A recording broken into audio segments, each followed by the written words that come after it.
Let's start the party. Boo-doo, boo-doo, boo-doo. That's our new podcast intro. Forever. I'm editing I'm it ready. in. I'm opening these tentacles. Well, It's time to we've party. already started recording. I started great. recording right before you said, "Let's start the party." Oh, God damn it. Now I'm just gonna edit that in at the beginning of every podcast. Like Awesome. that's replacing the little, like, there was that animation. I'm replacing the audio with that. I can't wait. I'm excited. Welcome, ladies and gentlemen, to the 80th episode of the Dapper Gaming Podcast. I am Ryan. Really wish I had a goddamn new 3DS to play Monster Hunter with Beldesi. With me, as always, we have Joe. Still hasn't played Monster Hunter 3 with Ryan yet, little. And We'll get to it. Tentacle, real name Terry Touchy. Everyone has nicknames now. That's how this I podcast don't get works. anything Monster Hunter themed, even though I do play it myself. Yeah. I mean, I already used hasn't played Monster Hunter 3 with Ryan yet on Joe, so you can't have that too. Well, we will definitely have to play eventually. Yes, eventually. Yes. It's so good. I love that game. Someone It's said okay. something really perfect the other day that actually it was Gaijin Hunter. He does tutorial videos on Monster Hunter. Like they're probably the best.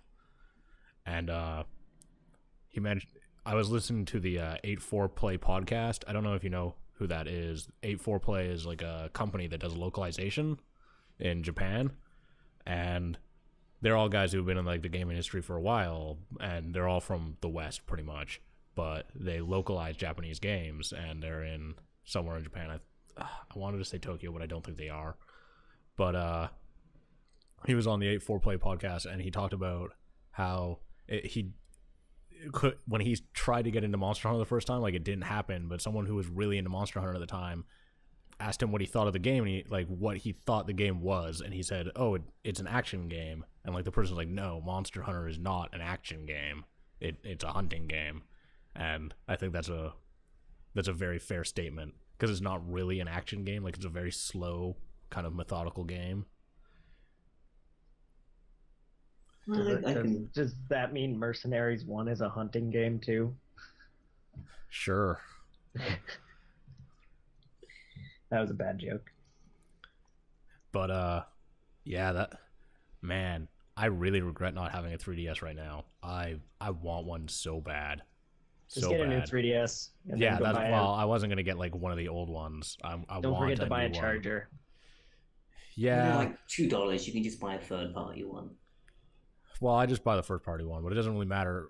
There are some really good reasons as to why they don't have them, or why you shouldn't be like too angry. One, North America is the only place that's had a DS packed in charger for like the last 5 years. Like, Europe hasn't had them for a while, not since like the launch of the 3DS. Yeah, So- we're kind of used to it. And, yeah, and my Japan mindset- hasn't had them since like since before the DSi. Like, when Yeah. the DSi released, they didn't get them anymore. I still think it's cheap. Well, in my it saves mindset is $10 on Seeing like as that's Seeing as people who trade in their 3DS to get the new one, EB Games won't accept it unless you give them the charger. well, that's a dumb policy, whatever. Yeah. Well, So like, it saves $10. That's what it is. That's I don't know. the cost. the console is probably the same price as it would have been if the charger was included. Probably not. Well, I was going to argue that the same charger you use for I think is it the Game Boy Advance Lite? It's like the exact same one the DSi and the exact same one the 3DS uses. So my mindset is that Nintendo I don't think probably they're the thinks you at exact least own same it. because the voltage is different. So I think you can't go I think- too far back. I think it may be from DSi upwards, not too as far as Game Boy Advance then, but Yeah. it's But- the exact same charger. So my mindset, of course, is Nintendo probably assumes you own at least one of those consoles still, and you I don't probably know. still have the charger. I think it's dumb. And in Hey, I have places this like ViewSonic TV. I bought a new one. Oh, great. The new TV doesn't come with a charger, a power cable. The new TV doesn't come with a power cable, or my new Xbox One doesn't come with a power cable because it uses the same power cable as my Xbox 360. Like that, it's just dumb. I don't think that that's necessarily the same kind of complaint, because this is one, this is a half step. It's not even like the whole new handheld. Two, it is like the cord is ubiquitous. Like, I don't own one, but that's because I haven't owned a DS, I haven't owned a DSi, I haven't owned a 3DS, but I'm probably gonna get a new 3DS. There's plenty of people like that. There's not that many. I don't know anyone who hasn't. As someone who works in a retail store, there are plenty of people who come in who don't have a 3DS, and when they saw the new 3DS, they were like, I'm going to consider getting that. And then we go, oh, it doesn't come with a charger. And they go, well, that's dumb. It's only a North American thing. It really is. And to be honest, I don't think it's that big of a deal. A year ago, when I heard Europe and Japan didn't come with chargers, I still thought it was stupid. In the chat for this podcast, I've linked a picture to the new Xenoblade 3DS, which is coming out in the future. I need that. I also needed the Majora's Mask 3DS, but I didn't get that either. So if you're considering a model, there you go. I want the Monster Hunter one, but it's probably too late. I probably won't be able to get it. You can pay $400 for it. Is that the regular size I wish I one? had any amount of money. No, it won't be. We're not going to get XL. it, so... Okay. I was just looking at it and it said LL next to it, and I was wondering what that meant. I don't know if... I'm pretty sure I heard somewhere that US wasn't getting that one. We're not getting the small ones. We're never going to get anything except for the new 3DS XL. Because of your fat American hands, says Japan. I don't think they actually ever gave like an actual reason. Oh man, these aren't that bad for price. They're only $230. Yeah, it's the Majora's Mask one that's a ridiculous price. I'm not keen on the color. I would have preferred a purple instead of gold, but opinions. Yeah, well, it's like $450 for the Monster Hunter ones. $500 for the Monster Hunter ones. Is your Nintendo store selling it? I don't think so. Yeah, Terry, that the Minato one that you showed, it's a faceplate, from what I can see. Oh no, that's a different one. Okay, yeah, maybe we're gonna get there's faceplates too. I know that sucks. The faceplates are quite the attraction for people. I know people who are just buying the smaller version because they want to have multiple faceplates. It's like, you don't even see them. Well, to be honest, the faceplates are nicer than some of the skins. Yeah. Like, I would say the Majora's Mask faceplate is nicer than the Majora's Mask 3DS. And it's not like you don't see them. It's like every time the system's closed. Like, I have my 3DS right here. If it had a cool looking thing on it, it'd be cool while it was closed. Like my old Game Boy Advance, I had giant explosion stickers on it. It'd be cool if I could have like a metal, like plastic case to put on top of it instead of having to stick a sticker on it. All right, well, let's get over our 3DS hate. Yeah. We always have Nintendo. Mine's not even hate. Mine is like jealousness. Like I am jealous. I want one so bad. I have no money though. I have to get my app to work. Yes, you do. Yeah, like if I have any money, it's going towards buying advertisements. How is Space Laser doing? We just broke 1,000 downloads. Nice. Which is actually, that's like well in the top % for apps. Like in their first month, most apps don't pull that off unless they have a marketing budget, and we don't have a marketing budget. So, well, if I had $8,000 though, I would just buy an ad on the Rooster Teeth podcast and fucking call it a day and make a bunch of money. But I don't have the $8,000. Yeah. So that's killing me right now. Is me going, that's not that much money considering like for like if you're a business, it's not that much money. Yeah. And I'm sitting here like that would get me in front of like this many people and make me this much money. And if I just had that much money, I could pay it, like I could pay that back real easy if I take a loan, and the app and like the ad pans out. If it doesn't pan out, I'm fucked because I don't have a source of income. So I'm like sitting here like, do I go to the bank and be like, you guys should give me a big loan, or do I? Just think of it this way: you're doing better than all of the pregnant Elsa video games on the App Store. Yeah, but there is oh man, you know what Elsa game is amazing? What? Frozen brain surgery, where you're like performing surgery on Elsa's brain, and there's like just weird like garbage in her head, like literal garbage. It's pretty fantastic.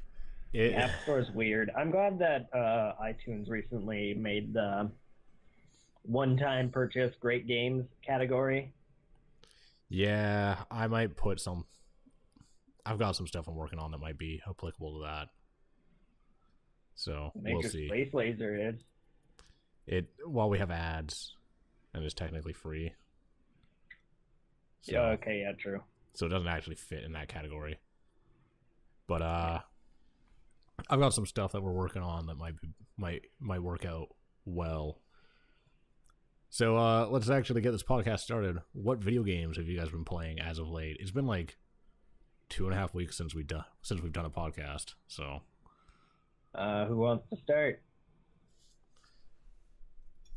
I'll go last because I have a lot of video games. I do too. Well, it seems I've got the least amount then. I've been playing a fair bit of XCOM Enemy Within still. I keep enjoying doing multiple runs of it. Currently, I have a YouTuber themed run going, and it's fun. Obviously, seeing friends and obviously other personalities in danger when aliens are flanking them. And then they die horribly.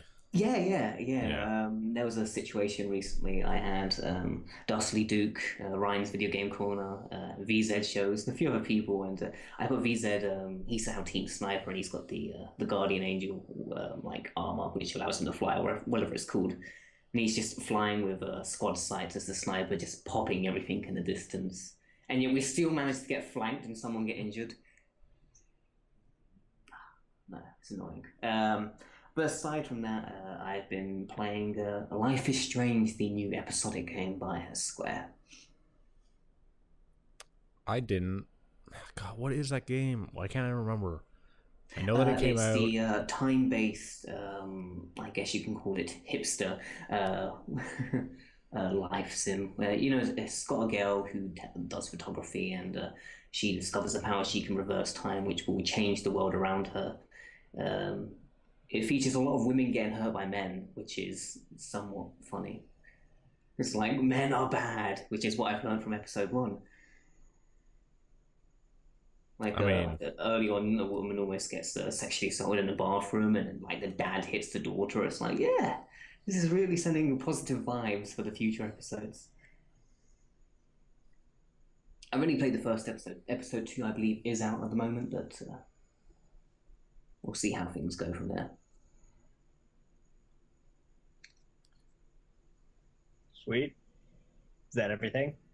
Yeah, that's pretty much it. I've been experimenting with some new software for videos for the future, so I've not really had the opportunity to invest as much time in gaming as I like. Nice. What software have you been playing with? A bit of Adobe After Effects and Illustrator. After Effects is always fun. Complicated, but fun. I guess I can go next. Yeah, go ahead.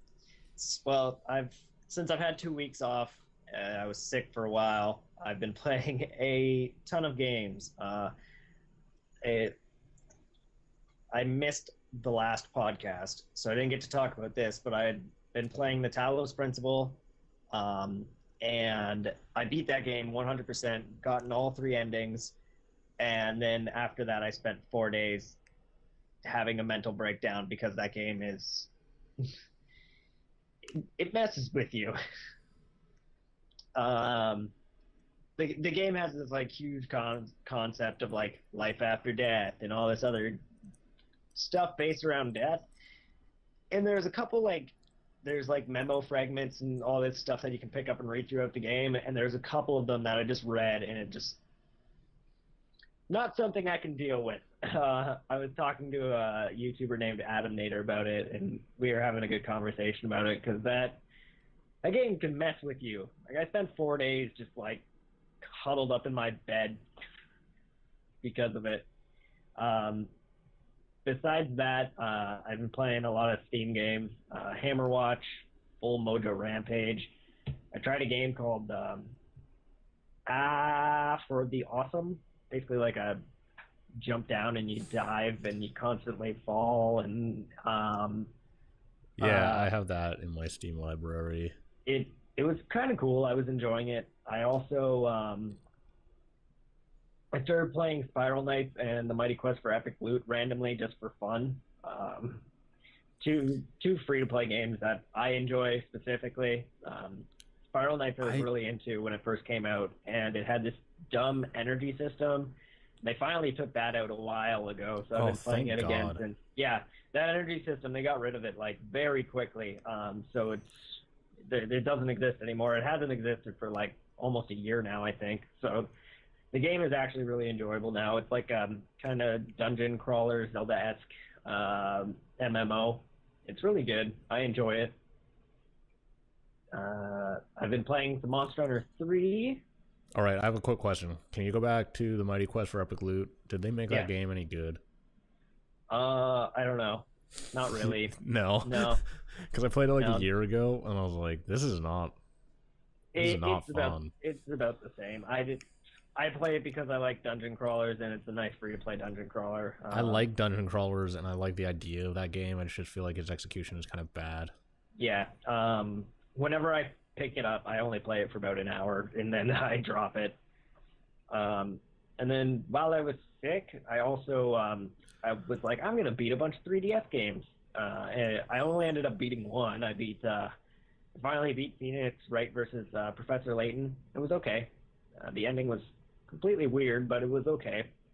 And I also put a bunch of time into Etrian Odyssey 4, which is an RPG I very much enjoy, which doesn't come along often.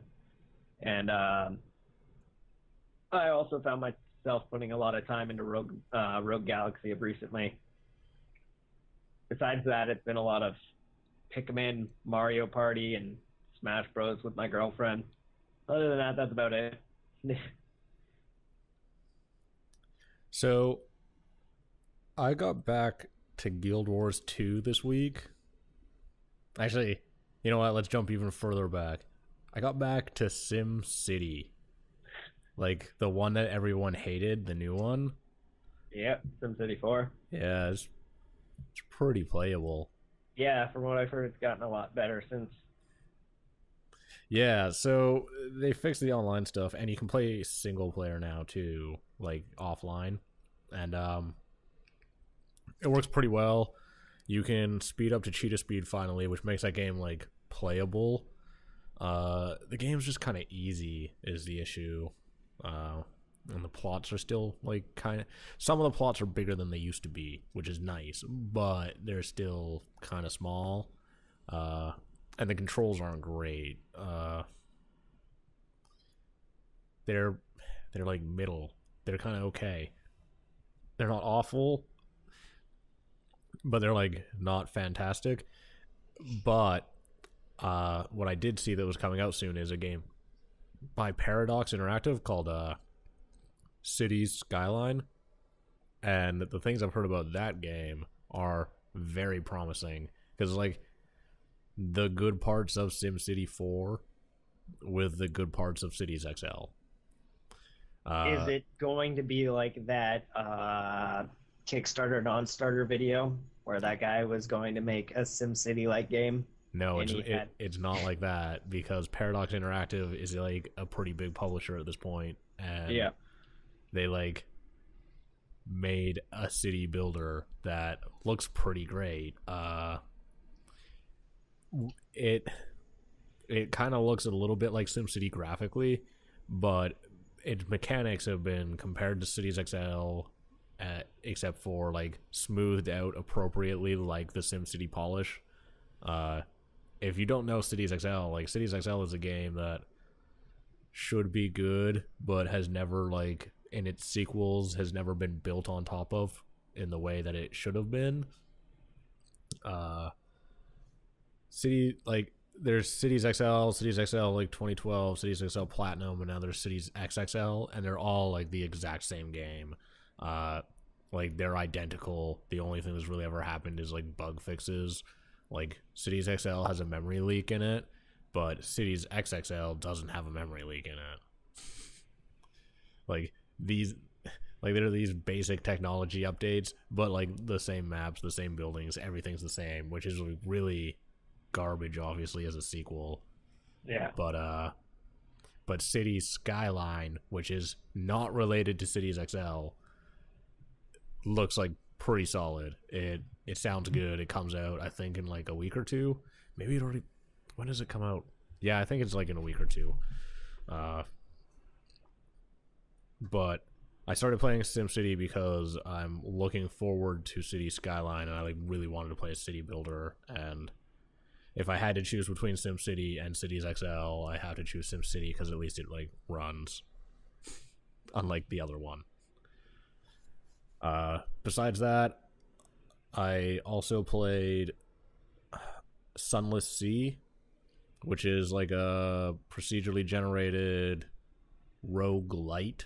Like, it's not a roguelike, but the game kind of modifies itself every time you play it a little bit. You play the captain of a ship in like this Lovecraftian world, and of like you captain a ship on the undersea, and the undersea is this sea like underground. What was it called again? Sunless Sea. Okay, I think I've was sawing Lethal Frag streaming it a while ago. What I need to bring up is it's based on a God. What is it based on? It's based on a yeah, this game looked really cool when I was watching it. It's based on a tabletop or on a pen and paper, and I need to know Fallen London. That's it, Fallen London. So Fallen London is like this universe. It's Victorian Gothic. It's kind of steampunky. It's really cool. It's Lovecraftian, like all the creatures and stuff. Like you go out there, you fight giant crabs and like these monster sharks and shit. And like there's rat people, and the game just because the game is based on Fallen London, which just has so much background story. The game has this huge world to work with. In London. Yeah. I was looking up fall. I was looking up fall in London, and I was like, I'm getting basketball pictures and pictures of fall in London. Fall in London is fall in is London. So that's like Fallen London is the world that this game is based in, and as a result, the game just has like this huge world with like a lot of story depth that other games don't have, especially games of like this budget, right? And so that really like helped them build out and like populate this really thriving world. Like the world feels alive, and it's just because the writing is so fantastic, and a huge portion of the writing is a result of being based on Fallen London rather than like their actual. Like, I'm sure the writers are very excellent because the dialogue and stuff is really good, like the flavor script, but I don't think it would be as good if they didn't have like the already built up world to work with. But it's fantastic. That game is totally worth taking a look at. The only thing that like it kind of sucks is that your ship is kind of slow until like a few hours in. So like the game is like a very slow burning game that's not that challenging if you like don't take these crazy risks. But that game was really fun. I played Darkest Dungeon. How are you enjoying that? I really like it. Seems to be a stream favorite right now. It's really fun. God, who is... So Klee Entertainment They're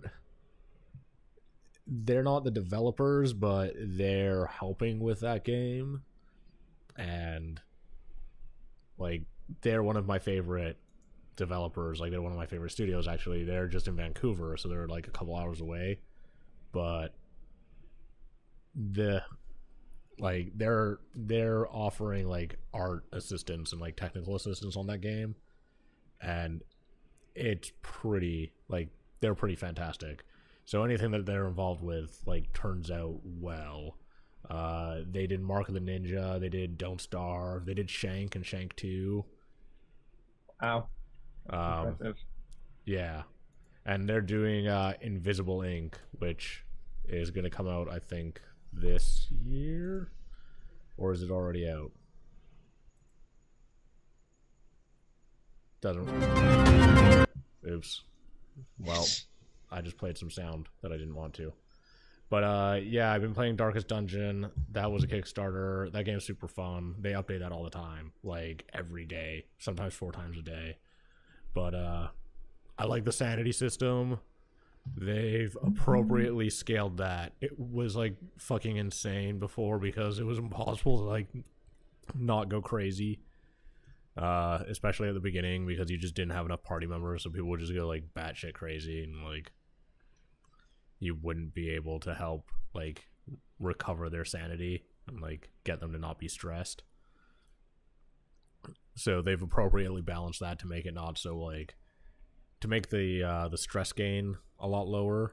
The combat is pretty solid because it's about like you want to have skills to like manage the order of your enemies so that the guys who normally use melee attacks are stuck in the back so they can't attack, and the guys who normally use ranged attacks are stuck in the front so that they can't attack, which makes them waste turns on moving rather than attacking, so then you take less damage.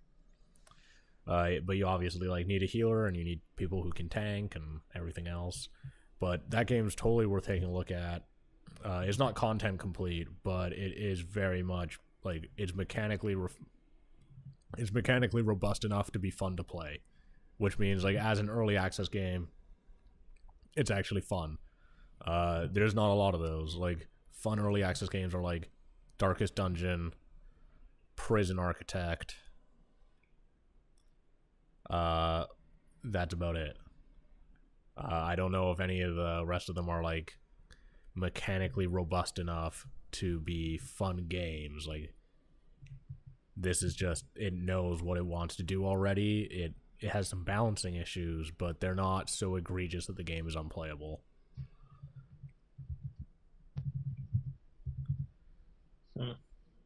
Sounds like a large selection of games to enjoy in such a short space of time. Well, it's been like 2 or 3 weeks since we did a podcast. Besides that, I also played Guild Wars 2. That's something I started playing a lot of on the weekend. I want to level cap a character because the expansion comes out this year. I've never bothered to level cap a character in that game because my first character, the one that I got like the furthest along with, I pretty much chose like the wrong class. I chose Engineer, and if you know anything about the Engineer in that game, at launch he was fucking garbage. He was pretty okay to start leveling with, but by the time that you got to the point where you needed to do dungeons, no one wanted Engineer to come in their group because Engineers were so bad. Like, the class was just gibbled. So even if you knew how to play the game, which I definitely did, I played a lot of Guild Wars 1, like, I was not a bad player. My class was just so garbage. So, yeah, I started playing a new character this weekend, and I want to get ready for the expansion because that game is like it's fun, and they release story content like every week, so there's always a new thing to do in Guild Wars 2, which is not the case with a lot of MMOs that started up in like the last couple of years. Like WildStar, like there's so few guilds in WildStar right now. I think only 23 guilds have attempted the raid. Man, that game is like dead. Yeah. It sucks because it had potential to be an amazing game. Well, the problem with that game is that they listened to people. I know that sounds so funny. Like, what are you talking about? How is that a bad thing? But they listened to an audience of like old vanilla WoW players being like, we want a really hardcore like MMO, just like WoW and EverQuest were. Like WoW wasn't even hardcore, but people wanted like a vanilla WoW raiding experience or like EverQuest style raiding experience that was like tough and required you to have 40 people. And they did that, and it turns out no one wanted that because it's a huge pain in the ass. Like And the people that is who definitely not what that game should have went for. The art style and gameplay for that game was totally casual. Like I totally would have gotten into that game. Like it was so fun. The story, the way that the mechanics worked, how the bosses were like actually like wasn't like World of Warcraft. It's like walk up, hit the guy, and then he swings his sword at the air and it does damage to you. It was like he shoots pillars of fire out of the fucking ground and that's Warcraft. giant meteors. I don't ever. That's that Warcraft. When I watch that's because Warcraft you've never raids, played any of the raids. When I watch the raids on stream, all I see is like there's a boss in the middle of the room and he never moves and he swings his axe at the air and it hits like all 40 guys in the room at once randomly. No, that's not Warcraft raids at all. As someone who's done all of the raids, that's not how those work. I've never seen a raid that looked anything like even the first boss from WildStar did. Oh, the first boss from WildStar was just Ragnarok. I mean, like Ragnaros. I don't know if it was the first boss, but it was like the big lava guy in the lava room, and he shot the fire up, and he had all he's those just Ragnaros, disc moves. Which is the final boss in Molten Core, which was the first WoW raid. But like I looked at WildStar and I was like, this is something I would play if I had the fucking 40 hours a week that I used to have to put into WoW. People want that game to go free to play, and there's a ton of streamers who are like, if this game goes free to play, we start playing it again and stream the shit out of it.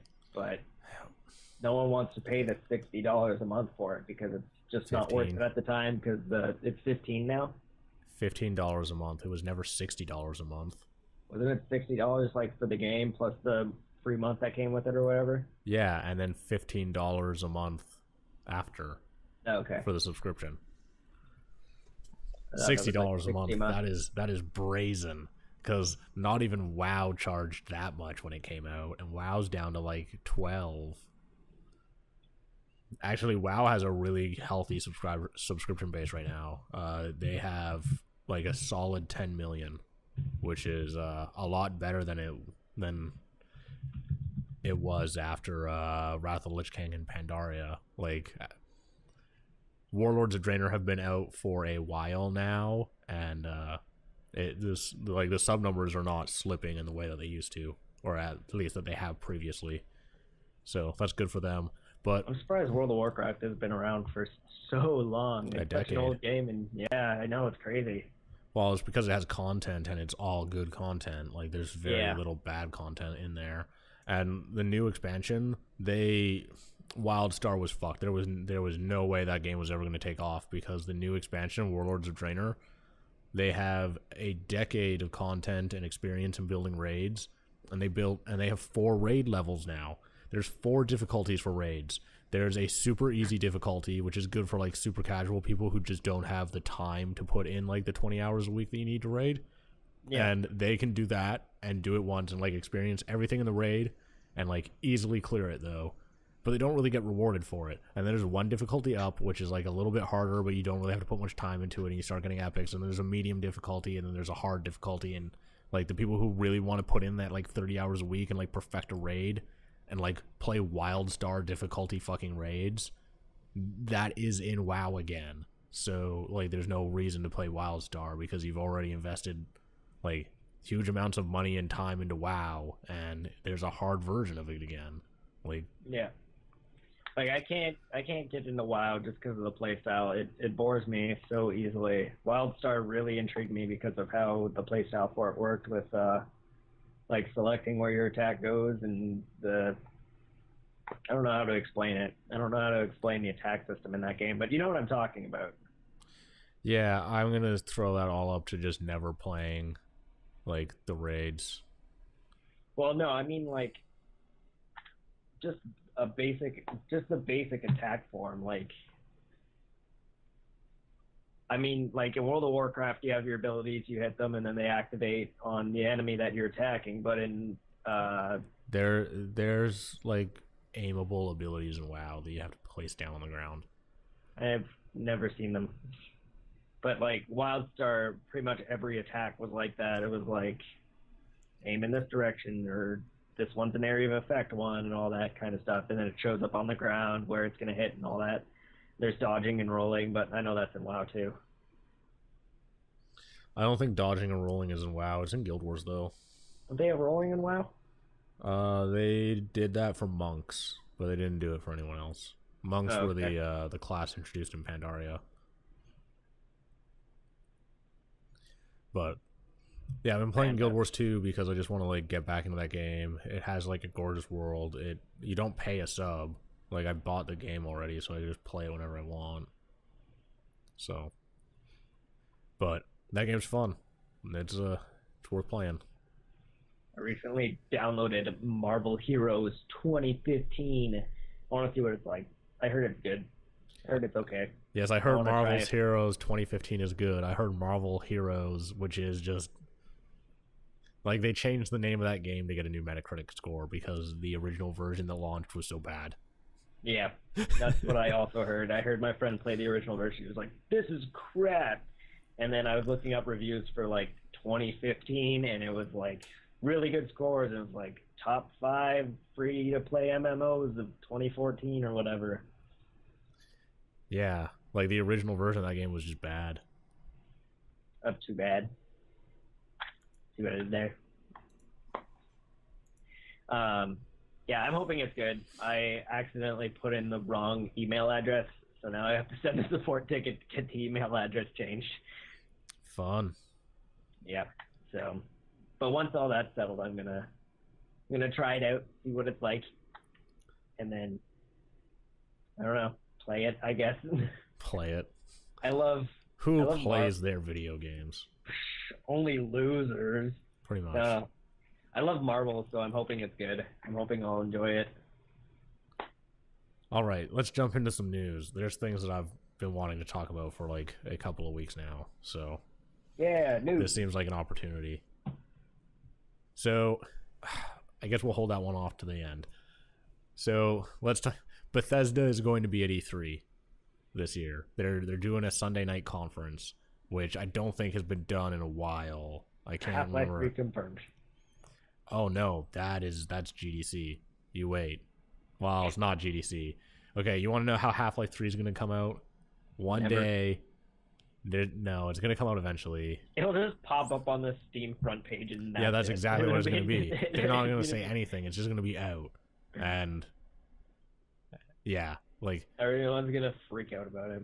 That'd be funny. Okay, now we're just going to talk about Valve and GDC instead. We'll talk about Bethesda after. But Bethesda? Valve is going to be at GDC, and they announced a bunch of stuff as a result of that. They have 185 million active users on Steam. Whatever happened to the Steam box? They're going to bring that to GDC. Okay, good, because I was really hoping that they didn't just kill that, because I thought it was a really cool idea. Yeah, they're going to bring like Valve, like, what were they called? Branded ones. Rather than like, this is the Alienware Steam box and this is the so-and-so Steam box. Like, they're bringing Valve ones. Is that the name of it, the Steam box? Yes. Okay. But they're going to bring the Steam box to GDC. Where'd Terry go? I'm still here. I'm listening. Oh. It's just you guys are talking so much, I ain't got time to actually cut in. But and of course I don't play MMOs, so I can't really add anything to that previous discussion. Fair enough. But yeah, they're going to bring the Steam box to GDC. They're going to bring the Steam controller, like the final version that is going to be released to consumers this year. I heard from people who reviewed that controller is actually pretty sweet. Yeah. I like the demo that they showed because it showed like a guy playing Civ, and you can't play Civ with joysticks. I applied to get one, and I never got one, and I'm not surprised, but I would have loved to get one. Yeah, they only sent out like 3,000 of them.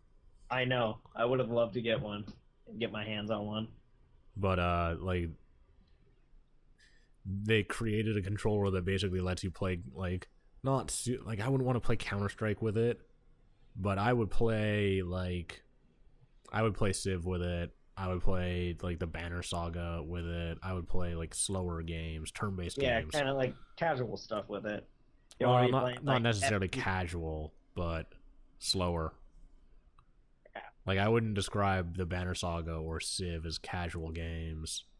Well, They're just not as fast. in like non-competitive, I guess is a better term. Like, well, those are competitive like too. Counter-Strike. I would say like Civ is pretty competitive. StarCraft, stuff like that. But yeah, like I wouldn't play StarCraft. I wouldn't play fast games, basically. They're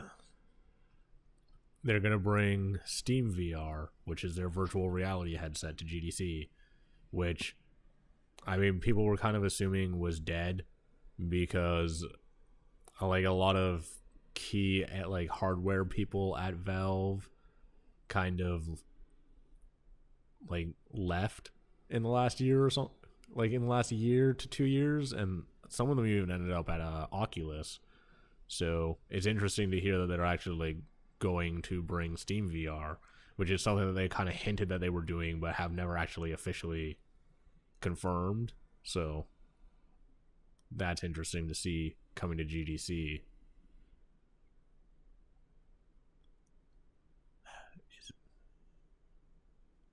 I guess Joe just has left.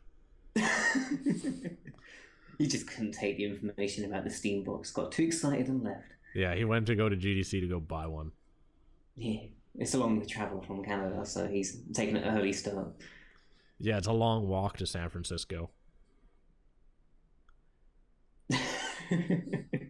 So Fallout is what I'm hoping to see at E3, since we mentioned the Bethesda in advance.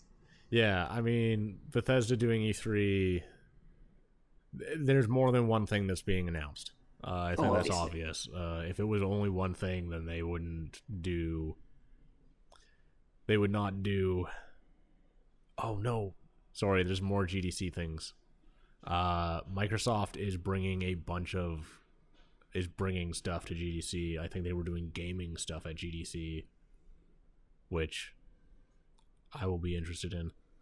Likely showing off the combination of Microsoft 10 with Windows 10 with the PC and of course the Xbox and tablet. The whole really combination. Like Windows 10. I really like it. Yeah, the overlay will be coming to the Xbox One soon. I'm in the open beta, so I get to see all the fancy stuff in advance. And often I'm on the forums saying, "I don't like these changes," and everyone else is like going, "Oh, it's really cool." It's like, no, I don't like these changes. You're making the overlay too complicated now. To be fair, the current one is bad. Yes, and it's gonna get worse. Like the one that shipped on that console is bad. The fact that like you go to messages and it does not open messages, it like launches a game and then opens messages in the side.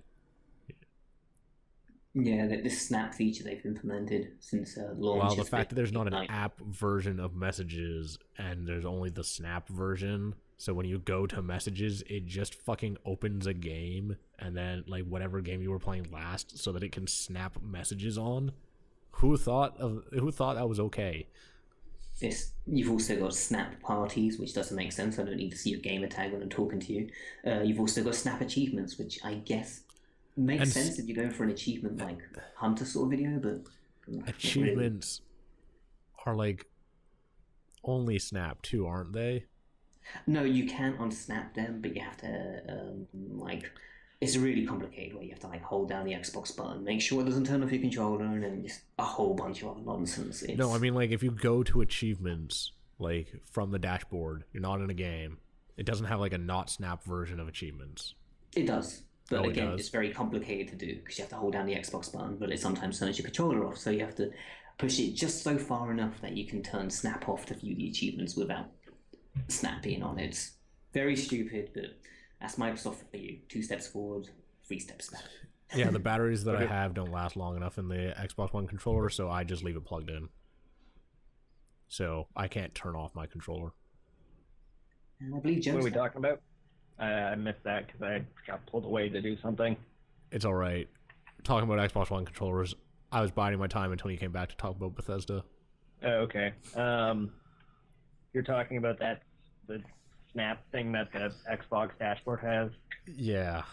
I feel like that dashboard was designed for the Kinect, and it works like a piece of crap without it. Yeah, pretty much. Bethesda at E3. So they're clearly announcing like more than one thing. Yes, there's got to be like some big Fallout announcement, some big Skyrim announcement. No, there would never be a Fallout and a Skyrim announcement at the same time. It's Why? the same studio. Oh, it's the exact same studio? Okay. Yeah. They want the hype focused on one pure game. Okay. So Well, I'm assuming a Fallout announcement. I want to hope for a Fallout announcement. And I want to hope for I'm a not new happy IP it's and going to be a Fallout announcement. I know it is. I'm not happy about it. I'm also hoping for a new IP announcement. Well, what you're going to see is you're going to probably see Arcane, the guys who did Dishonored. They were talking about the Bethesda E3 thing. Like, they were pointing to it like, hey guys, you should look at this Bethesda E3 thing. Because Arcane is like, Bethesda is their publisher. And so we will probably see what Arcane is working on, like right now, at E3. I'm assuming it's a Dishonored 2 because the Dishonored world was like built up to be pretty big. And if you like know anything about the lore of that game, there's like 5 big cities that they didn't talk about because you only play in the one city, but they talk about the other 4. So, Well, that'd be cool. Why are you going to be upset if there's a Fallout announcement? I don't like the Bethesda Fallout games, the new ones. I don't like Fallout Really? 3. Well, I don't like Fallout 3, which was the never Bethesda really- one. New Vegas is by Obsidian, right? And I think that was a lot better than Fallout 3. I never gave Fallout 3 a chance, just because the intro was so boring. I got through the intro. whole game is boring. I got through the intro, and I don't know about that. I got through the intro, and by the time I finished the intro, I was like, I don't really want to play anymore, and then I gave the game back to my friend. But when I was playing it on my friend's account, and he was already far into the game, and I was just running around doing like small like side missions on his profile, it seemed like a really fun game. It was just like that intro really drained me out of it. But I'm excited to try New Vegas. I wanted to play Fallout 3 before I played Vegas, but I'm considering just downloading Vegas and playing that, and that's it. They're not related. No, not really? Okay. No, like they're not related at all. Okay. New Vegas is actually is a significantly better game. Fallout 3 has like a really bland world. The ending is super unsatisfying. Do you think Fallout New Vegas is it a standalone game? Is it as long as Fallout 3, or is it like a short thing? It's just as long. Like it's a standalone, like it's a full game. Okay, so it's just not Fallout 4 because it's not made by Bethesda. It's made by Obsidian. Yeah, I paid like $3 for it, and I haven't played it yet. All right, well, that one was good, but I think Fallout 3 was a bad game. I really didn't like it, and so I'm not happy that like it's obvious that the announcement is going to be Fallout 4 because they've had more time. Like they just did Skyrim. Well, they didn't just do Skyrim. It's been several years. It's been a while actually. But who knows? Maybe this next one they'll take it like maybe they'll co-design with Obsidian, or they'll take ideas from what Obsidian did to make the next Fallout 4 even better. Well, Fallout New Vegas is good because it just had better writing. Yeah. Like, who made Fallout 1 and 2? God, why can't I remember? They're like hugely different games. I like Fallout 1 and 2. Yeah, I know. They're like top-down, like old school fucking PC games. I know that for sure. Like I was watching Black a stream Isle, of Fallout. that's who made them. Okay. I was watching Black Isle did like Baldur's Gate, Planescape, Icewind Dale. So the guys who did Fallout 1 and 2, they're doing like some of the Black Isle guys I think are at Obsidian, and Obsidian is doing God, what is that game that Obsidian's doing? Project Eternity, which has an actual name now. Let's see. Because Pillars of Eternity, that's what it is. Pillars of Eternity, and that's Obsidian's game. It's supposed to come out in March, which there's also Armored Warfare. Their first like, MMO. That sounds interesting. Obsidian's doing like a lot of games right now, so yeah. Oh, they did Stick of Truth. That's another game that I just recently beat. That game is amazing. Oh yeah, it's fantastic. It got me back into South Park, and I've been watching the TV series because of it. But I think that Obsidian's like made the better of the modern Fallouts. Oh yeah, and sure. I mean, I would rather see another Elder Scrolls game, and I didn't even really like Skyrim that much. Ignoring the MMO, which is now free. It's not free. It's the same model as Guild Wars 2. You buy it, you don't pay a sub. From what I've heard, I don't know if they've updated it since, but from what I've heard, that game was horrible on launch. It's still coming to the next-gen consoles, well, current gen, if you want to put it that now. That's what they keep saying, but they keep postponing it, so... much like Rockstar. I mean, it's probably hard. Yeah, probably. What was it? I was at work today, and I saw that Kirby came out, and I really want to buy it. I really want the new Kirby game. I've heard not good things about it. I heard, like, it's something you could probably hold off on. I heard it's immensely short. Like, we're talking, you could finish in an afternoon. I saw a guy stream it. He beat it within about 4 hours unintentionally. Yeah, but you can do that with, like, almost any Kirby game. The issues with this one is that, like, it's a gorgeous art style, but if you're playing it by yourself, you pretty much have to look at the screen. So, like, you're looking at a low-res screen because you control it with a stylus, right? Yeah. And, like, I heard the controls aren't that great.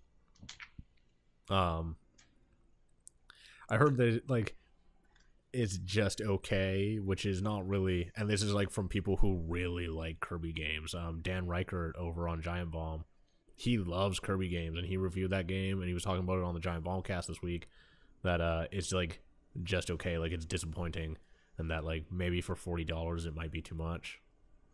Yeah. And that's a dude who, like, loved Triple Deluxe, and, like, loved Canvas Curse, and, like, all these other games.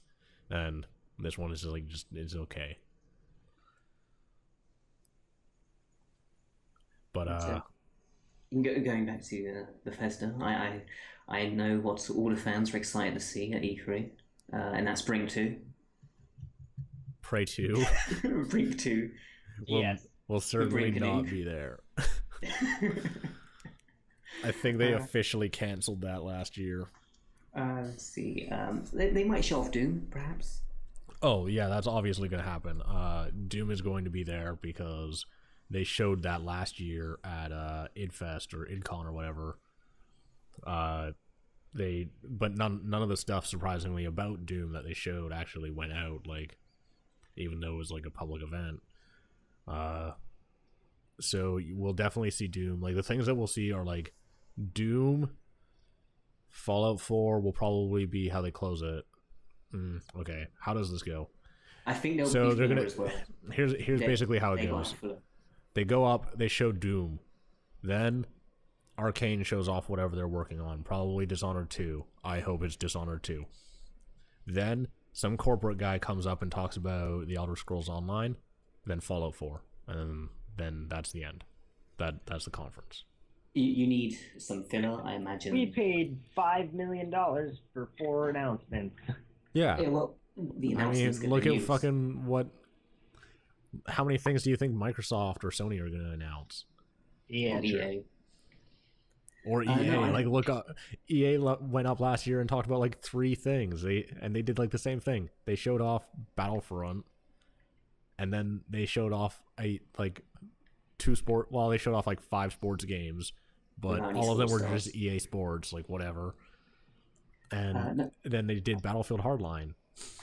Not all those are 1 minute trailers, but I want to see Oh god, I I'm think there'll be yawning. filler between like your announcements. I actually think they're just going to say, "Hey, if you want to check out Dishonored 2, there's a next gen Dishonored with all the DLC coming out to Xbox One and PS4." Yeah, but that Because all fills in with like corporate man talking about the Elder Scrolls Online.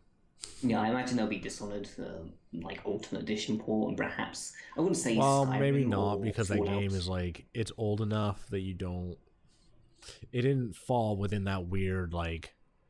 So Dishonored, I don't think was a popular enough game. Like it's not like GTA 5 popular where you can just release it again and expect to like sell a good number. But also, I think it came.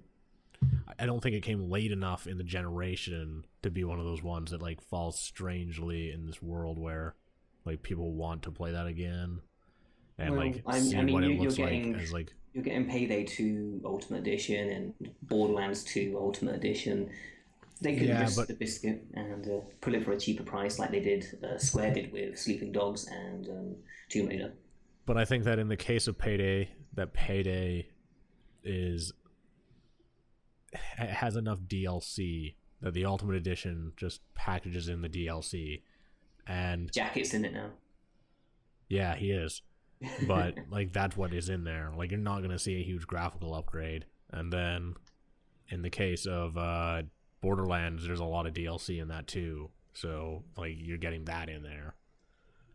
Also, I This think one that in the has case the of challenge Borderlands packs. 2, it's a huge, like a much more popular game, and that the amount of money that you have to put into Payday 2 versus Dishonored to do an next gen port is significantly lower in the case of Payday 2 because it's a like a much smaller game.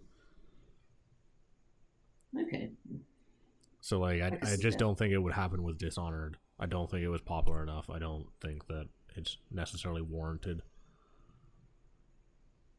I'm Also, you curious have to to remember see the what age does of come. Dishonored at this point because Dishonored's a couple years. Yeah, So, all right. So Eurogamer is pulling review scores from their site, and Polygon has also modified review scores on their site. And it seems like game reviewers in general right now are kind of like restructuring how they want to review. Um, so in the case of Eurogamer, they got rid of review scores like altogether, and in the case of Polygon, they're doing what they call like a provisional review, which has like a giant banner on it when you look at it that says this is what we think about this game pre-release, but on Monday when it goes public and the online servers go on, everything could go to shit, and it might be a 2. Like they did with Evolve. They're like, Evolve is an 8, but this is a provisional review, and when the servers go live, if they die, it's not anything. yeah. Eurogamer tend to do this. They have, I think, four like written articles about Evolve and their experience over time, and it just progressively became a worse experience as soon as the online came about and more DLC was shoved into their face. Yeah, that is a Evolve is a game that I would have bought if it weren't for like the 30 versions of that game and all of the DLC. And that's Yeah, only the launch that's DLC. We still have more to come. Yeah, pretty much. It's I was like talking to a friend because in Australia, of course, their prices are much higher, and it's something like $80 for just the base game. It's like that's insulting, and that's not with like any of the alternative versions like the Monster Edition or the Berserker Edition or whatever the hell they're called. But yeah, the thing that I actually wanted to highlight was the review scores thing. Yes. Like the provisional reviews seem to be becoming more ubiquitous, I guess. That way people aren't submitting like Metacritic scores before like we know whether or not the game even works. Like in the case of Master Chief Collection, like there's something that is apparently fixed with the next patch. Like it's in they said that they were foregoing beta, but there apparently seems to be a small closed beta according to rumors that has like fixed the online matchmaking in that game. But I mean, it's been 3 months and that shit still doesn't work very well. Uh, and then like in the case of Drive Club, where Drive Club just didn't work, or Assassin's Creed Unity, which also just didn't work. But in that case, I think that a lot of reviewers saw that before. Like it wasn't because of online services. SimCity 4, there's a game that didn't work because of online. But I like the idea of the provisional reviews, and then also you have other people like Kotaku doesn't even use. They use like a buy don't buy scale. Like it's a 2-point scale. You have a 0 or you have a 1. Like it's a binary system, which I think is pretty reasonable for a review. Like, yeah, this game is actually worth playing. Actually, it's not even a buy don't buy. I think it's a play don't play system. Like, this is worth playing. This is not worth playing. Yeah, I was enjoying their Order 1880, whatever it's called, score. Man, that is a I played that game. I forgot to talk about that. That is a game that is a mess. That is okay, it's not a mess. It is super limited, well polished, but man, boring. It's like it's how do I talk about this game? There's like I'd rather watch Boyhood. Oh, it's a movie quote. The Order 1886 is like really dissatisfying because they have basically one cool gun, and that's the thermite gun. And like when they introduce you to that, like, so at E3 demos and shit, people were playing with the thermite gun, and that was the thing in the demo. And people were like, "Damn, this is like some Ratchet and Clank ass gun shit." Like you sprayed dust all over these people, and you shot flares at them, and it like lit them on fire because of the thermite. That is cool. That is cool stuff. And like the game world seems really neat, but none of it is realized. Like the thermite gun is the only interesting gun, and the other 5 guns in the game are boring as shit. And you only use the thermite gun like twice in the game. And then there's like a whole lot of like walking and talking in that game where you're just walking and talking. Or there's even sections where you're just walking because it's like you need to go from here to here, but we won't let you run because that would ruin our cinematic experience. So you're gonna walk there. And so then your character's just walking like literally down a hallway. And it's just like, yep. Just gonna walk. I saw the $30 guide. Someone was taking pictures of the $30 guide inside like how to beat the game, and basically it's just screenshots with X and squares. Like push X here, push square there. It's like there's a system in that game you can like pick up almost anything in the game world and like look at it, like rotate it around and like flip it over and stuff. And when you pick up like pictures, there's a button prompt and it's like press X to flip over, and you can flip over the picture. And like you'd think maybe there'd be like something written on the back or something every once in a while to like solve a puzzle or explain some lore. Literally every picture in the game that I flipped over, the back is just blank. This is just Shenmue. This is a modern day Shenmue, but it's with Shenmue. That was the first of its kind. Yeah, like this is bullshit. And there's some objects that you pick up, you can't put them down right away. So like if you accidentally pick up an object, you just have to like roll it around in your hand for a while until it says that you can put it down. You know what game did that? L.A. Noire. Yeah, but L.A. Noire, it had like a gameplay specific reason for it. Like you needed it like, to solve crimes. What does that have to do with Order? But in the Order, it doesn't do anything like at all. Like you can just pick up an apple and fucking just look at it. Like that's what you do in that game. You pick things up and just look at them, and they have no gameplay effect.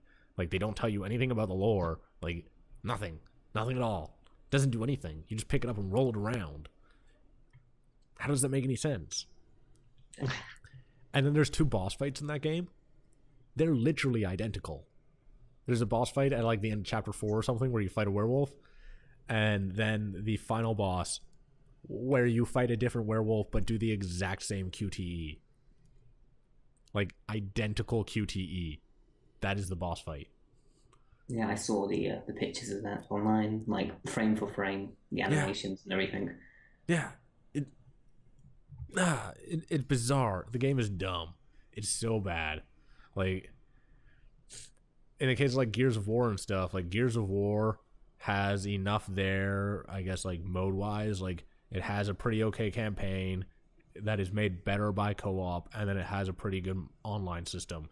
But the Order 1886, they just have a campaign, no co-op, no online. And in the case of like, let's say Call of Duty or Battlefield or Gears of War or Halo or really any of these other like shooters, like modern shooters, in the case of those, they build themselves up by adding like some other gameplay modes, because I don't think that in the case of like the Order, they're like, you will want to pay $60 for this to play on our thrill ride. Like, our thrill ride is better than everyone else's thrill ride, and it's worth $60. But Call of Duty, Battlefield, Halo, and everyone else knows that no, their campaigns are not worth $60. Like, Joe, you're really into Halo, right? Like, you love Halo, to my knowledge. Yes. If Halo didn't have online or co-op, is Halo worth $60? No. Yeah, exactly. And yet this is a game where they bet that their campaign was so good it's worth $60. Like, last week people were freaking out because the game only had a 6-hour campaign. Thank God it only has a 6-hour campaign, because if it was 20 hours, I'd kill myself. It's so fucking boring. I'm looking forward to seeing what happens when someone learns to speedrun that game and just breaks down the essence. Like, obviously your first playthrough, you're going to be looking around and tinkering with everything you see and perhaps looking for collectibles, but how quickly could you do it if you just ignore the little shiny trinkets on the side? I don't know if you can do it much faster. No? No, because you got get the stuck into the cutscenes. walking paces. There are that game has 16 chapters. There's some of them that are literally like 15-minute cutscenes. Oh, great. Like, there's no gameplay, just a cutscene. I find it funny because this company's really only worked on like PlayStation PSP games or like HD remakes of games. Yeah, I don't know. One of the like questions that come up about that game is that like graphically it's really stunning. Even though they like pull some shenanigans, frame rate's not great. They clearly cut the resolution by letterboxing the entire game, but like it's good looking. And so the question comes up, like, how much of the budget went into asset creation, and like, is this going to be our trade-off for this generation? Is that the like graphic assets are so amazing that we get really mediocre games behind them because there isn't budget to build anything else? So like that's kind of my worry. Is, do they have like, is it because it's a bad game? Is it a bad game because the people who made it just don't know what they're doing, or is it a bad game because they didn't budget anything towards the actual game, like to the actual gameplay and like story creation, rather than to graphic assets, because the graphic assets are fantastic. Who knows? Time will tell. The PS4 Hopefully is like not looking like a great system to own. Like, I only play The Order because my friend owns a PS4, and it's like the only game that has come out. Yep. Wii U. I know, that's where it's at. Oh yeah. Well, the Yes. Xbox One has a couple of games at least. Like, I'm not even a Microsoft fanboy, and when they announced both systems, I was like, oh man, that Xbox, like, that doesn't look great. But I'd like to remind Sony fans now, Sunset Overdrive was offered to Sony first. Just saying that. I would also like to announce that that game is not sold well. Sunset No. Overdrive? No, not really. Yeah, but it's still good. It Yeah, doesn't the make game it is not be a amazing. I'm good surprised game. it hasn't sold well because it's It came an out in amazing awkward. game. It came out Yeah, in I the guess awkward so. pre-Christmas hype, Yeah. which is suicide for new IPs these days. I don't know. It came out to compete against a lot of people, but Microsoft put a lot of money behind it and marketed it well. I don't think I don't know if it sold that badly. The question is, like, who is interested in that game? Because the people that would be interested in that game are not like Call of Duty fans, and they're not like Assassin's Creed people. They're like more hardcore gamers, I would say, like people who play everything. And I just don't think that they were the people who like hadn't bought a console yet, is the thing. Yeah, I guess so. But that game was good. Yes, it was. I think that the review scores that it got definitely.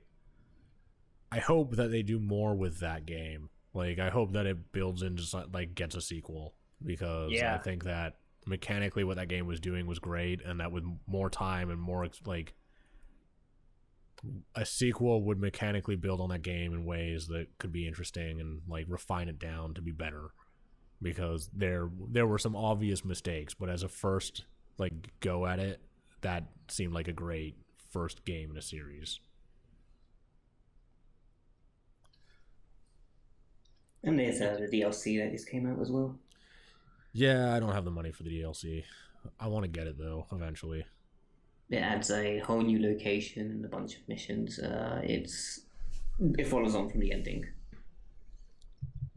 Yeah, I watched Giant Bomb did a thing on the DLC that was like made me want to get it. So,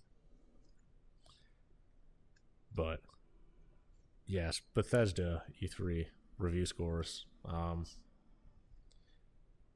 So let's talk about Peter Molyneux, I guess, because that's really the only other thing that I can think of. So Peter Molyneux is did an interview with Rock Paper Shotgun. I don't know if you read it. I think I linked it to Joe a couple of weeks ago. It was a difficult read. But yeah, like the way that interview opens up, that is harsh. Are you a pathological liar? Like, damn. I know where this review is or where this interview is going. But I don't know. Do you want to give me your thoughts on it? Because I have thoughts. People actually specifically ask me what they are, so but Peter is a man who has fantastic ideas and visions for gaming in general. I feel that they don't often translate onto the games he creates, and often what he pitches forward doesn't ultimately appear. Black and White, for example, was a great concept, and his ambitions for the Fable series didn't really even reach what he was grasping at. But he definitely has a mind for gaming, but I think keep him away from the marketing in future's sake if you're with him in the company. Oh no, that's the part that he's actually good at. Is the marketing part. He can sell you on anything. Either like maybe just tone him down a notch, like leash him like EA did when they had Suda working on the Shadows of the Dam. Just leash him, just drag him back a bit, like calm it down a little. Well, you have to remember that Peter Molyneux was leashed when he was doing stuff at Lion's Head. Really? Oh my yeah, God. Microsoft. What did Microsoft Fable. think? Just leashing him. It's similar to the leash effect in Black and White when you control your animal with either the good collar or the bad collar. But Exactly. seems Microsoft left the flame collar on him and just let him unleashed on the villagers. Oh, that was a good game. So, like, one of the things about that interview is that I don't think it's totally unfounded. I know a lot of people think that it was really harsh, like harsher than it needed to be. Maybe it was, maybe it wasn't. Like, one of the issues is that in this case, like, Peter Molyneux has been wasting millions of dollars, like, of other people's money for years, for decades. Like, he's Black and White, Fable, God, what was that EA game? Dungeon, like, to a degree, Dungeon Keeper. Like, I like Dungeon. God, no. When he was at Bullfrog, what was it that Bullfrog ended? I think it may have been Dungeon Keeper. That Bullfrog also did for Theme Park World. That's what I remember them for most. Yeah, I'm trying to think what they made. They did Dungeon Keeper, but it was yeah, it would have been later Dungeon Keeper games. That's what it was. So, like, Peter Molyneux got really popular because of Populous and Syndicate. I think everyone knows those two games. And, like, then he did the theme series, and the theme series was pretty good. Like Theme Park and Theme Hospital. I love those games. But in the case of, like, Theme Park, it was never as good as Roller Coaster Tycoon. I agree with you on that. I feel Theme Park was more of, I guess you could say more of a kid-friendly alternative. Well, it was less realistic. It was more key. But Yeah, like the later Dungeon Keeper games had issues. Dungeon Keeper 2, like good game, but didn't quite deliver. And then anything he did at Lion's Head, like you have to remember that when uh when Black and White came out, people were actually mad. Oh, it's been so And, long. and it's because Black and White, like, it didn't deliver on the things that he said it was doing, which is like pretty upsetting. At least to some people, like Black and White isn't a bad game. It's pretty good, but it didn't deliver on his like pre-release promises. It was not the game that he said he was releasing. Which, if I were backing that studio for Black and White, I'd be kind of pissed off, especially since there were so many delays. I mean, they always do huge pre-release changes on any of their games, Black and White and Fable, and then also delay the shit out of them by like months and months and months, which is not necessarily like appropriate. And you have to remember how many games they had that were canceled. They canceled Black and White for Xbox and PlayStation 2, as well as Black and White for PlayStation and Dreamcast. They canceled Black and White 3. They canceled Unity for the GameCube. They canceled BC for Xbox. They canceled Fable 2 for the PC, which ended up eventually coming out. But like they had like a lot of canceled stuff by the time that Lionhead actually went under. But he wasted enough money from publishers that he had to go to Kickstarter for Goddess. There was no way that anyone was going to give Peter Molyneux any more money because he doesn't deliver on what he says he's going to make. And so he went to Kickstarter. He got a bunch of money from the public because people, I guess, people know that he doesn't deliver on his games. I don't think that anyone could say this. Like, it's pretty well known that he hasn't delivered on a game in a decade. But people backed his game anyways, and now here we are like 2 years later, and the mess that is Goddess is pretty like fucked up. I don't think that the like, I guess, hatred towards him is unfounded in that he hasn't delivered. The game is 2 years late. It's going to be 2 years late at least. It was supposed to come out last year, wasn't it? And then I have no clue. I have difficulty following all these Kickstarter games these I days. think Goddess was supposed to come out last year. And then there was God,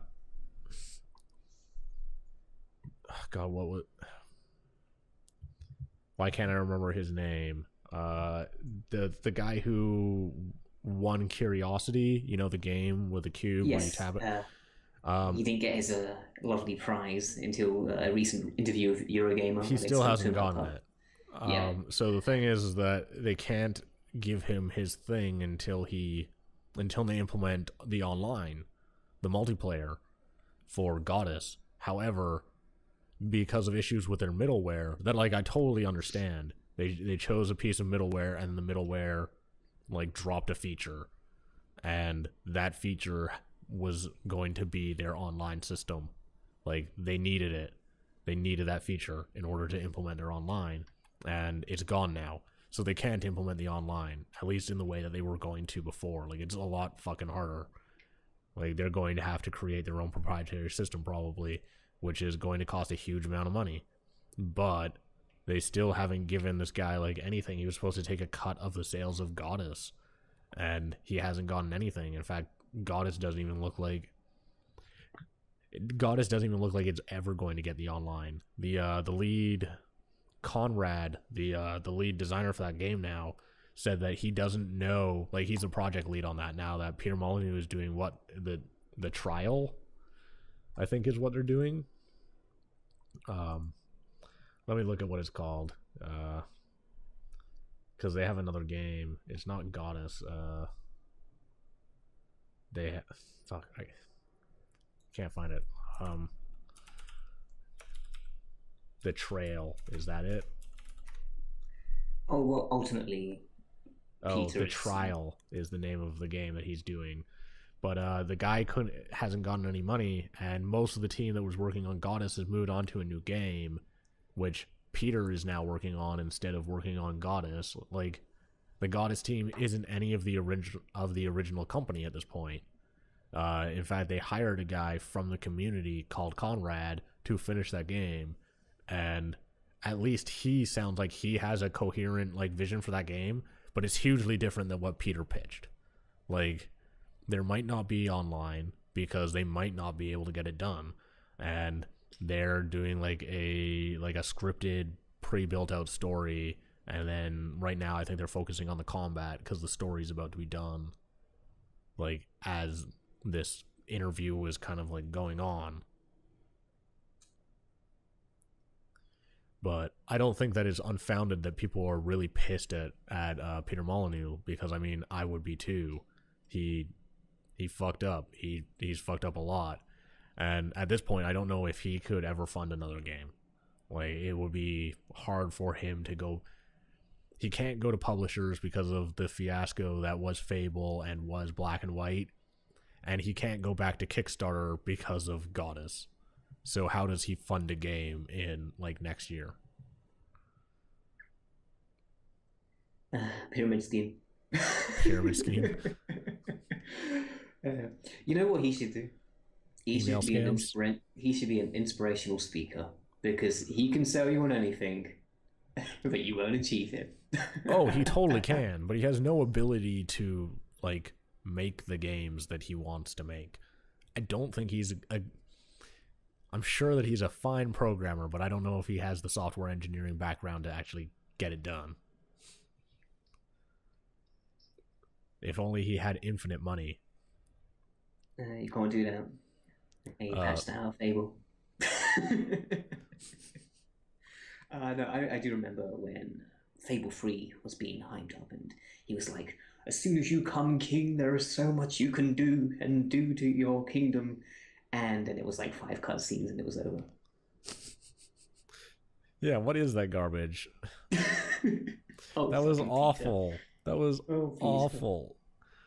But I mean, I think he's really, I mean, he said it in the interview that, like, people are running him out of the industry, and I don't think he's being ran out of the industry. I think he ran himself out of the industry. I think he promised too much. He doesn't have an ability. He can't think about scope. He doesn't, like, the game that he pitched, I didn't realize it at the time because I never bothered to read the Kickstarter because I wasn't going to back it, but he didn't take on a publisher. He refused to take on a publisher for Goddess, and he only asked for £100,000, which is like what, like nothing. At most $200,000. That is nothing for a video game. Yeah, not for a game where he needed several million. So it's crazy that he only asked for that amount, and his, like, response in the interview was that he didn't think he was going to need more, whereas, like, anyone could have told him he needed more. I don't know what it would cost to make that game, but I guarantee it's not £100,000. Like, and I haven't even worked on games of that size, but it's not £100,000. Like, by the time that you pay licensing fees, you're at that.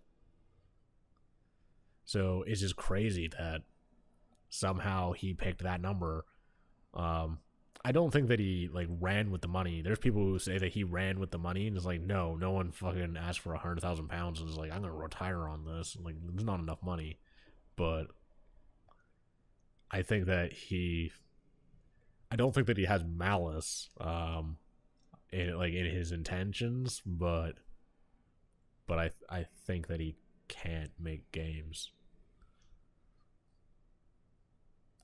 He's like an idea man, who are maybe, like, the worst kind of people to work with, actually. I don't know if any of you have, like, worked with idea people, but they're pretty garbage. Oh, I have. Because they're like, this is my idea. And it's like, great, can you help make it happen? No. It's like, okay, well, then you're useless. Like, get out of here. We don't need your ideas. Everyone has ideas.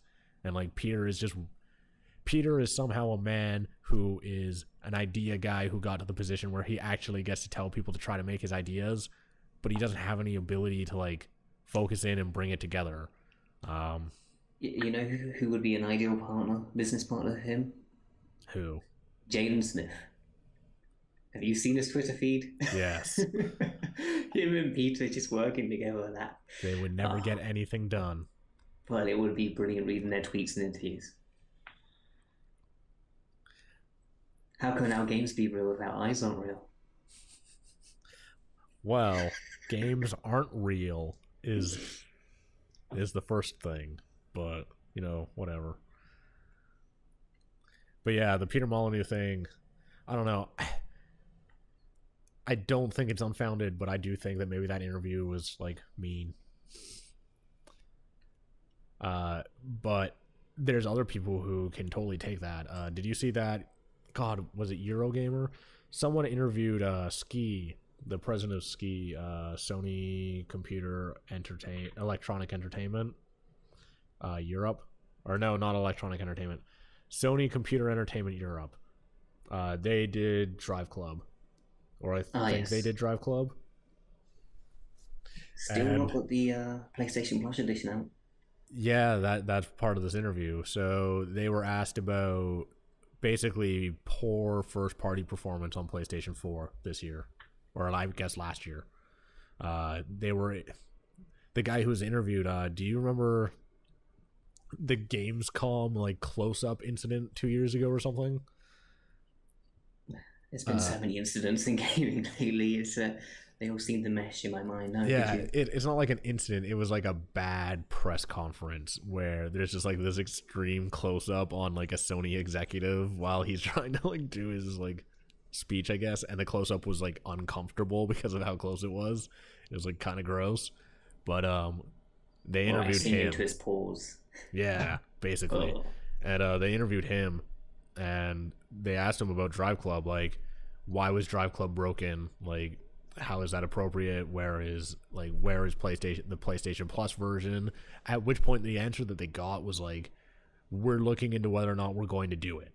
Like they can't even say that they're still going to do a PlayStation Plus version of Drive Club because they just don't know if it's going to be worth it. But like they kind of have to at this point. Like they should be obligated to, because when they announced the PlayStation 4, like they sold PlayStation Plus on the back of Drive Club, right? Like this is one of the things that you get when you get PlayStation Plus, and like this is why you should have PlayStation Plus. Is this like you get a game and you get like access to all these great online services, but there's people who got PlayStation Plus like based on that promise, and so you can't not give it at this point. Like they have to do it.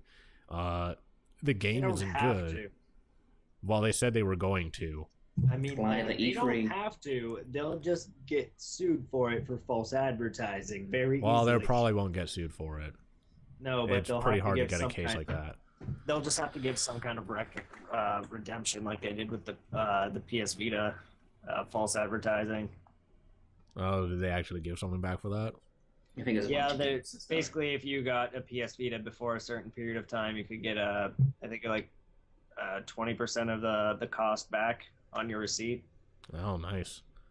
It was something like that, or it was a certain amount of money. I forget what it was, but yeah, there's false advertising with the PS Vita, and basically anyone who purchased it before a certain date was eligible to get a refund or something like that. I forget what they were actually allowed to get, but well, like in the case of Drive Club, they should just release something, because Drive Club is bad. Like they should just cobble something, like some kind of version together and release it, because it doesn't matter. Drive Club is a bad game. Like I don't think that people are probably that interested in Drive Club at this point, but it's not fun. Like it's a shitty game.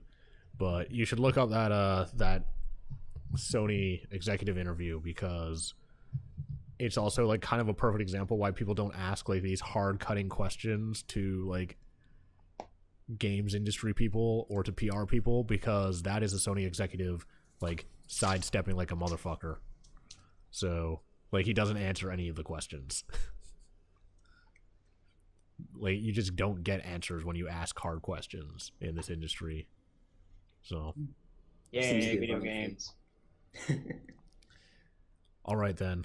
I guess let's wrap up then. I think Terry's computer is about to die. So Apparently, yeah. Terry's gonna die. No. Terry is going to die. The battery on his This is my last pacemaker's up. podcast, apparently. Yeah. Oh man, that's what I should have called you. Terry hasn't seen the sun in 9 years. Tentacle. Hey, I might be pale, but I'm not that bad. Oh no, it's not because you're pale. It's because you're from England. Yeah, that is true. There's just no sun. It's always Thankfully, raining. no snow. Thankfully, Damn no you. snow. I don't get snow where I live either, but I also don't get I- sunlight. I think that's why I the get- English colonized right where I live. I get way too much. We lost Terry. He died. We lost Terry. He's dead. He died. He's dead. All right then. Rest in peace, Terry. Goodbye, So this- Terry. Hasn't seen the sun in 9 years. TentacleTouchy. That's what this episode will be called. Rest in peace, Terry. Rest in peace, Terry. All right then. Thank you, ladies and gentlemen, for watching / listening to the podcast. Oh man, all kinds of. Yeah, that didn't break too badly actually when Terry's window went away. I was like, Whatever. oh man, Joe's face just got cut in half. But as long as he stays over to the one side of the camera, it's not too bad. This side? Yeah, well, you're pretty good. You were still pretty okay. But thank you, ladies and gentlemen, for watching / listening to the podcast, and hopefully we'll be back probably in like 2 weeks. I think we're gonna make this like a bi-weekly podcast at this point. We do better when we only do it every 2 weeks. We can do weekly if we're not lazy. Yeah, we do better when we do every 2 weeks. There's more to talk about. True. We got like an extra 20 minutes, but like the whole hour 20 is good rather than like Oh yeah. the weeks where we struggle for 50 minutes to talk about anything. True. Yeah, there was a fair number of those in the summer. Yeah. All right then. Thank you and good night. Bye.